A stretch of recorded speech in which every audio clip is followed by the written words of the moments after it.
Good morning, BookTube. This is Johnny. Thought I'd make a video. It's been at least a day.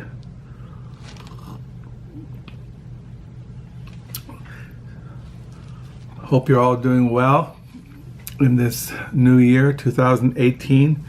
Today is January the 6th, 2018. It is 10:57 here in West Michigan. It is a Saturday. And I have been writing in my diary. I'm on page 15 this morning. And I've been reading for devotions, Gregory the Great, more reflections on the book of Job. I am now on chapter 29 of the book of Job. I don't know how long I'm gonna last with this. I'm getting kind of burnt out on everything I've been reading the last couple of months. I was on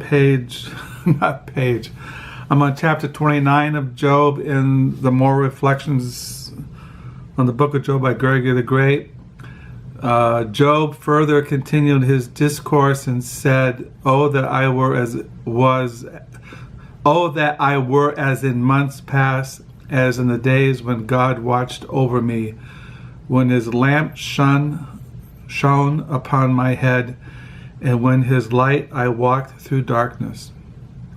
Just as I was in the days of my prime, and when the friendly counsel of God was over my tent, when the Almighty was yet with me, and when my children were around me, when my steps were bathed with cream, and the rock poured out rivers of oil for me." So that's what I was reading in the book of Job. Greg the Great, as I told you, he kind of allegorizes and spiritualizes the text. But I was reading this morning. Yesterday was a Friday. I volunteered at the library used bookstore, the Book Nook. And I read when I was there, since I didn't read anything the day before in the mornings. I don't know why. I can't remember why. But I read some more of the Reformation commentary and scripture on Hebrews. And on Hebrews, I'm on I'm on chapter 5 of the Epistle of Hebrews.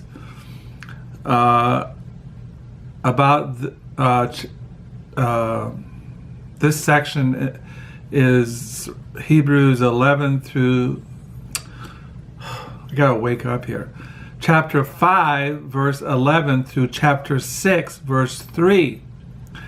About this we have much to say. It is hard to explain, since you have become dull of hearing.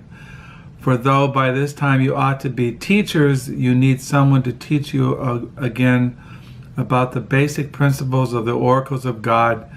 You need milk, not solid food, for everyone who lives on milk is unskilled in the word of righteousness, since he is a child. But solid food is for the mature, for those who have their powers of discernment trained by constant practice to distinguish good from evil.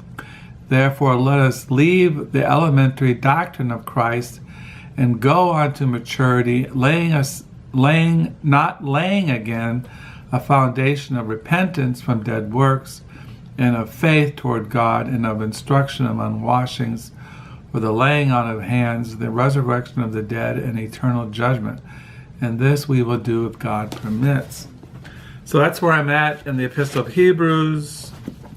Probably read this tomorrow. And as far as what I've been reading, well, in the afternoons, I read Clive Barker, The Great and Secret Show, until I kind of got burnt out. I read 255 pages. So I'm halfway through the book, and I might get back into it. I kind of got burnt out.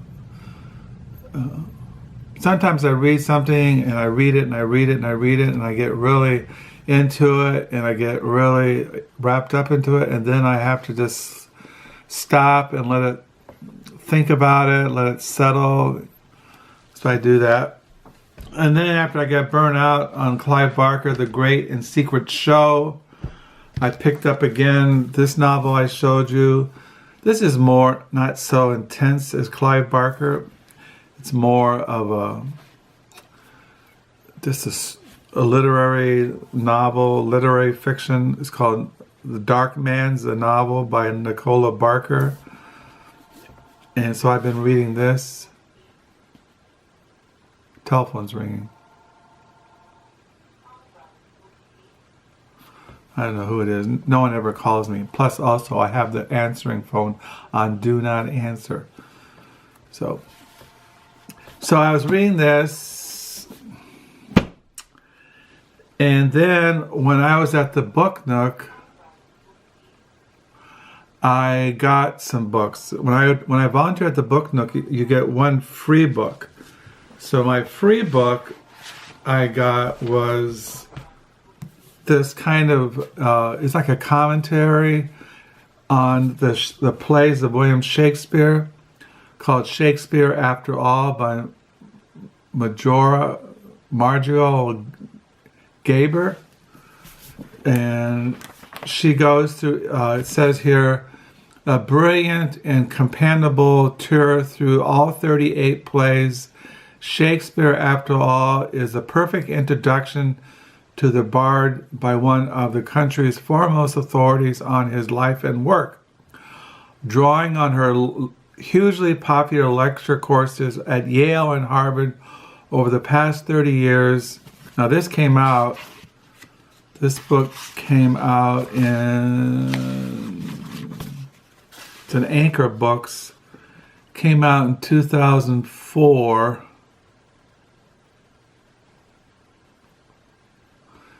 Copyright 2004. First Anchor Book edition, September 2005. So, drawing on her hugely popular lecture courses at Yale and Harvard over the past 30 years, Majora Garber offers passionate and revealing readings of the plays in chronological sequence, from The Two Gentlemen of Verona to The Two Noble Kinsmen, supremely readable and engaging and complete with an introduction to Shakespeare's life and times and extensive bibliography. This is a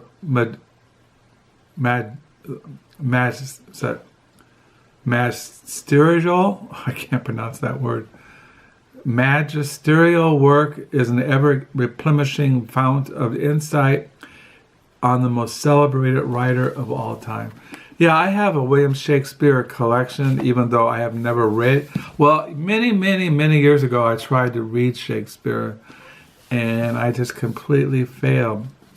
It's kind of interesting that Shakespeare, he lived, it says here, he lived from 1664 to 1616. That's the same time as the 17th century English Puritans. And among some Christians, the writings of the 17th century English Puritans is considered classical Christian literature. They, at the same time as you have one of the great writers, William Shakespeare. So that's one of the reasons I got into reading the English Puritans, was that they were great writers of the Christian spiritual life. Theology, the Bible. So I find that kind of interesting that there'll be Christians out there who'll read William Shakespeare, who is considered one of the great playwrights, but they don't read the English Puritans, who are just as great of Christian writers, great Christian writers that has been produced in the Christian church. Of course, how many Christians read St. Augustine, or read Thomas Aquinas, or read St. John of the Cross, or read even Gregory the Great, or read the reformers, the Protestant reformers, John Calvin and Martin Luther and others. How many? How many people even pick up their Bibles every day who are professing Christians and read it not only with their minds, but with their hearts and their affections? So yeah, I got at the Book Nook that Shakespeare After All, and then I picked up also Pickwick Papers by Charles Dickens. I got this edition because I think my edition is abridged.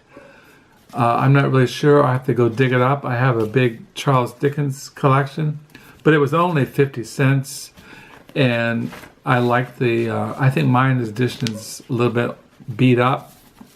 And then I picked up the new Walter Mosley. These are Easy Rollins mysteries. I have at least 30 of Walter Mosley's mysteries and of his writings. He writes the Easy Rollins mysteries, and he's written other series, individual volumes, science fiction, erotica. This is Charcoal Joe. I just got in the habit. I've never read him, and I just got in the habit of collecting them. And then I found this memoir called Priscilla, The Hidden Life of an English Woman in Wartime France by Nicholas Shakespeare. I read several years ago Nicholas Shakespeare's biography on Chad. His name was Bruce Chadwin, who was a famous traveler, memoir. He wrote novels. I have Bruce Chadwin's collection. I think I've shown those in previous videos. But I got this for $1, and I like memoirs, and it looked interesting. I like reading about people when they were going through the Second World War or the First World War. And then to go on, people have been doing, I never have done to be read throughout January or February or March. And to be honest, I'm getting kind of burnt out. These books I've had, I haven't finished IQ because I know if I sit down and read IQ, this crime novel by Joe Ide, that I will have to read it to the very end. And one of these days, maybe this week, I'll sit down and I'll just finish it. And I have to finish The Lonely City, Adventures in the Art of Being Alone by Olivia Lang. I do want to finish this, but I know if I sit down and read it, I've got to read it and read it and read it and read it. And I did start reading The Invention of Nature, Alexander van Humboldt's New World. I'm going to read this. At least I want to get back into this. I kind of got out of it, but I want to finish that. And I keep reading this, even though I haven't really got totally burnt out yet. The World Broken 2, Virginia Woolf, T.S. Eliot, D.H. Lawrence, E.M. Forster, In the Year That Changed Literature by Bill Goldstein. I've had this thing for 4 or 5 months, and I should just sit down and read it. I'm almost done with this novel, The Night Ocean by Paul Lafarge. I only got a couple pages. And I'm still reading Schlesinger, the Imperial Historian by Richard Atlas. And I'm still reading The Young Radicals in the War of American Ideas. I can't get it into me to put these books downstairs in the lower level. I just feel impelled to read them because right now I don't know what else to read and except reading what I've been reading. Maybe it's being in BookTube has got me. And I haven't put downstairs Fantasyland, How America Went Haywire, A 500-Year History by Kurt Anderson. And these are my new books that I haven't even have them started, but I bought recently. The Curious World of Samuel Pepys and John Evelyn by Margaret Wilde. This is a biography. And I want to read this biography, The Uncommon Reader, A Life of Edward Garnett, a mentor and editor of Literary Genius by Helen Smith. So these are onto my to be read pile. I haven't got yet totally sick of them or burnt out, but I'm kind of reading them pretty slowly because I'm getting, I've been reading, I got into The Dark Man's by Nicola Barker, and I want to get back into The Invention of Nature by Andrea Wolfe. And I'm really got into Clive Barker, The Great and Secret Show. And I got to finish this IQ, this crime novel. So but like I said, I'm kind of a slow reader. I kind of get into something and then I get away from it. And then I get a new book and then I pick up a book I started reading a couple of months ago. But I'm always reading, and that's what I think is important. So today is a Saturday. Tomorrow starts a new week here in West Michigan, and existence keeps flowing by. So I thought I'd check in, say hello, hope you're all well. Thank you for the comments. Thank you for the subscribers. And until next time, bye.